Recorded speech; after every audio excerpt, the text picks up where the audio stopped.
আজকের ভগবদ্গীতার নির্যাস, সুখ মানে কেবল নিজের সমস্ত ইচ্ছা পূরণ হওয়া নয়। সুখের আসল অর্থ হল যা কিছু ইতিমধ্যেই আমাদের আছে তা আনন্দের সঙ্গে উপভোগ করতে শেখা। সেটি জাগতিক নয়, আন্তরিক।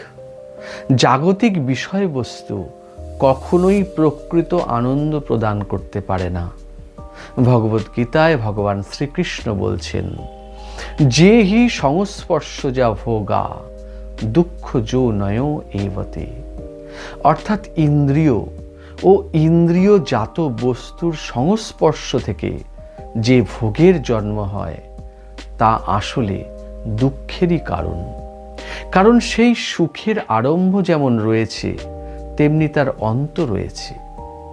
ইন্দ্রিয় ভোগের আকাঙ্ক্ষা অসীম, তাই তা দুঃখের কারণ। সত্যিকারের সুখ বাইরের ভোগে নয়, অন্তরের সন্তুষ্টিতে। হরে কৃষ্ণ।